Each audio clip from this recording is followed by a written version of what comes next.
दफन 85। गुफा की भीतरी हवा में अब केवल ऊर्जा नहीं, इतिहास की स्याही घुलने लगी थी। विशंभर महादेव पंडित की आंखें बंद थीं, लेकिन उनका आत्मबल जागृत था।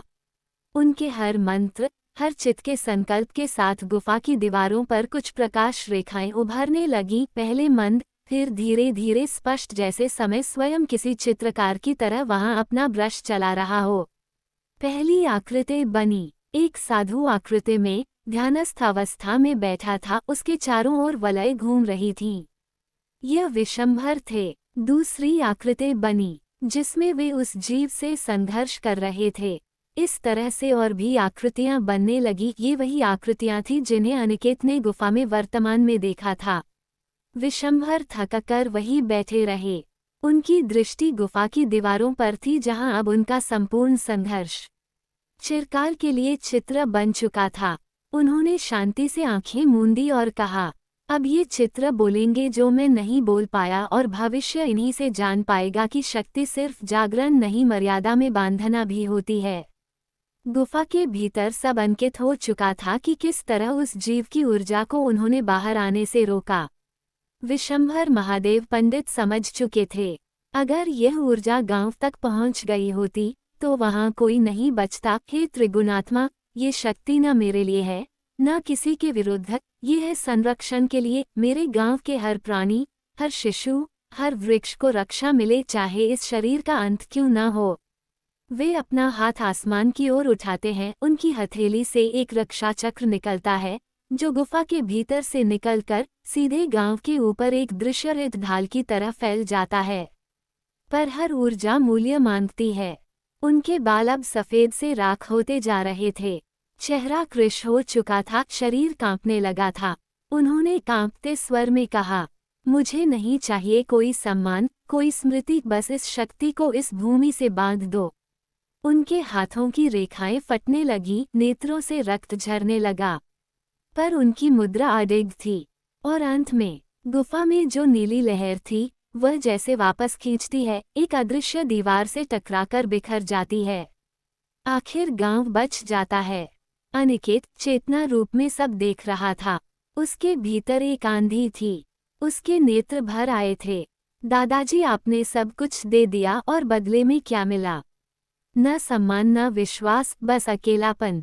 अब गुफा से बाहर निकलते ही हवा का दबाव कुछ और ही था, मानो कोई सूक्ष्म झनकार अभी भी उनके चारों ओर घूम रही हो। विशंभर महादेव पंडित की देह थरथरा रही थी, चरणों में कंपन था और हृदय असह्य पीड़ा से भरा। पर उन्होंने अपनी लाठी को जमीन पर टिकाया और शून्य में ताकते हुए खुद से गहराई से एक प्रश्न पूछा, कौन था जिसने द्वार को छुआ?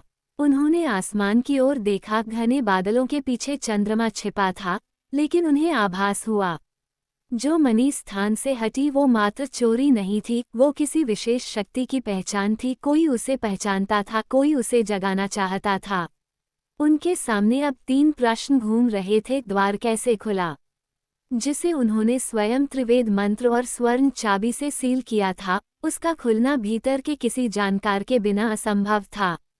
मणि कैसे हटी? नागमणि, जो शिवलिंग के भीतर 3 रेखिया बंध में सुरक्षित थी, वही मणि जो त्रिकाल शक्ति की ऊर्जा को स्थिर रखती थी। उसका स्थान बदलना द्वार की ऊर्जा को उत्तेजित कर देता है। और किसने इसे छुआ? क्या शरण? उन्होंने सोचते हुए होंठ भींचे। या कोई और जिसने उससे भी अधिक चालाकी से ये सब किया? उनका मन अब चेतन और अचेतन के द्वारों के बीच झूल रहा था। गांव की दिशा से अब भी दूर से शोर सुनाई दे रहा था, जहां पंचायत की तैयारी हो रही थी। लेकिन विशंभर वहीं एक शिला पर बैठ गए। अपने रक्त से सने वस्त्र की ओर देखा, फिर हाथ से अपनी जटा संभाली। मैंने रक्षक बनना स्वीकार किया था, पर रक्षक को भी नहीं पता कि शत्रु कौन है, तो युद्ध कैसे जीतूं? वही दूसरी ओर अनिकेत, जो आत्मिक चेतना में सब देख रहा था, गुफा के बाहर उसी ऊर्जा रेखा के पास खड़ा था। ये ऊर्जा रेखा गुफा के द्वार पर पहुंचने से पहले विशंभर महादेव पंडित ने बनाई थी। वह कोई साधारण लकीर नहीं थी, वह थी एक ब्रह्म सीमा, एक लक्ष्मण रेखा, जो न केवल उस जीव को भीतर रोकती, बल्कि बाहर से किसी को भी प्रवेश नहीं करने देती। उन्होंने पहले ही मन में तय कर लिया था, यदि मैं हार गया तो भी यह रेखा उसे दुनिया से दूर रखेगी। लेकिन जब तक मैं जीवित हूँ मुझे कोई मदद न मिलेगी। उन्होंने बुदबुदाया, यह मेरी अंतिम एकल लड़ाई होगी। अनिकेत उस रेखा के पार से उन्हें देख रहा था। वह दौड़कर उस रेखा को पार करना चाहता था, पर जब भी वह कदम आगे बढ़ाता ऊर्जा की एक दीवार उसे पीछे धकेल देती। ये रेखा उन्होंने उस जीव से गांव की रक्षा करने बनाई थी कि अगर वे उस जीव को समाप्त न कर पाए तो कम से कम वो वही कैद रहे। लेकिन उस रेखा को अनिकेत भी पार नहीं कर पाया और वहीं से सारा घटनाक्रम देखता रहा। उसके सामने ही गुफा से भीतर भयंकर प्रकाश और ध्वनि उठने लगे थे, जैसे वज्रपात और मंत्रों की टकराहट एक साथ गूंज रही हो। अनिकेत वहीं बैठा रहा और उसने उस आखिरी पल को देखा जब विशंभर महादेव कांपते हुए गुफा से बाहर निकले। उनकी लाठी टूटी हुई थी, वस्त्र रक्त और धूल में लिपटे थे और चेहरा एक वीर की तरह शांत था। अनिकेत चाहकर भी चेतना से बाहर नहीं आ सकता था। गुफा से बाहर आते समय विशंभर महादेव पंडित के शरीर में अब उतनी शक्ति नहीं रही थी, पर उनकी आत्मिक दृढ़ता अब भी वैसी ही प्रखर थी। उन्होंने स्वयं से प्रण लिया था, अब मैं खोजूंगा उस चेहरे को, उस हाथ को जिसने मणि को हटाया, जिसने द्वार की कुंजी छीनने की जुर्रत की, चाहे वह शिष्य हो या कोई और। अब क्षमा नहीं, उत्तर चाहिए। रात्रि का अंधकार अब धीरे धीरे रूप बदल रहा था। गंगा किनारे के वृक्षों के पत्तों पर चंद्र प्रकाश की हल्की चमक थी। विशंभर अब उन स्थान पर जा रहे थे जहां शरण कभी रुका करता था। यज्ञशाला, नदी का पुराना घाट, शिव मंदिर के पीछे की वीरान कोठी।